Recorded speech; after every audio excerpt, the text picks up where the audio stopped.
We will continue to give the Almighty and gracious God thanks and praise for all his mercies, blessing, and benevolence to us as a nation. Despite the terrible and excruciating effects of economic recession, God is still sustaining the citizens of this country. While we are praying for our dear President Muhammadu Buhari for quick recovery from e-health, I want to remind the President that life has no duplicate. There is no doubting the fact that the enormity of governance will surely be aggravating his state of fragile health condition. Is it not better for the President to travel the route of honor and safety by resigning as President in order to save both himself and the nation at large? To my mind, Mr. President, you have had your fair share of leadership in this country since 1983. At 73, the President can function more efficiently as an elder statesman.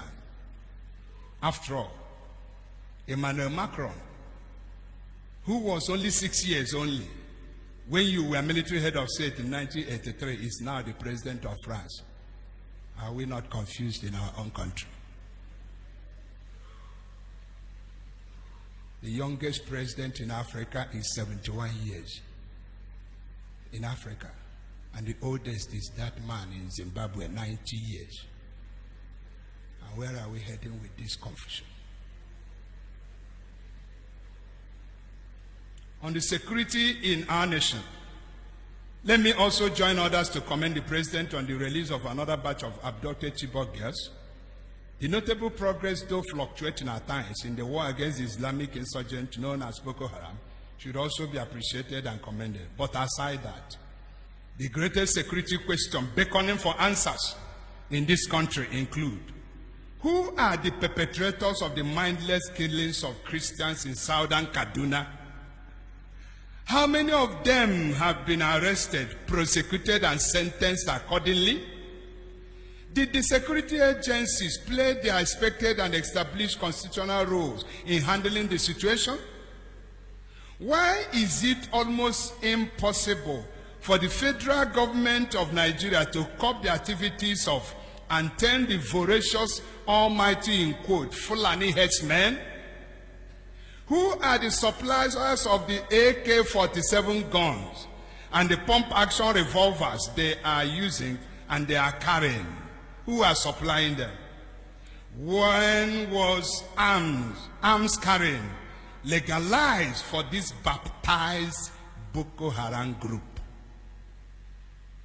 And we talk of one Nigeria.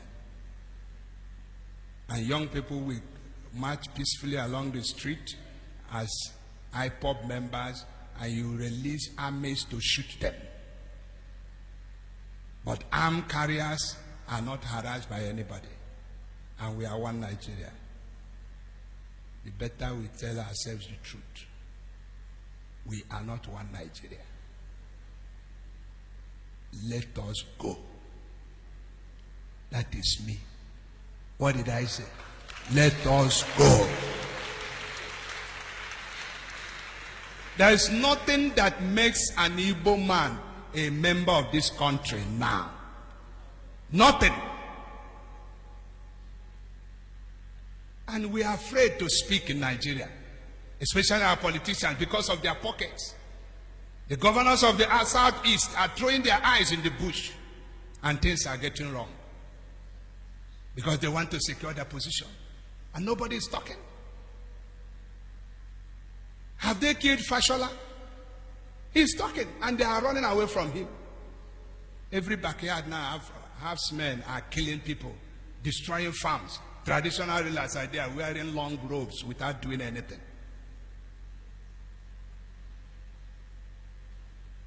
Go to the north, you will travel 3-4 hours. You can't see one recruit policeman on the road. Go from Azibo to Amit, you may meet up to 5 police checkpoints, extorting money from Igbo people.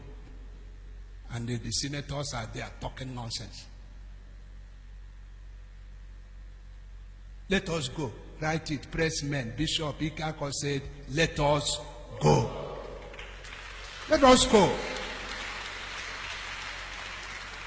Enough is enough.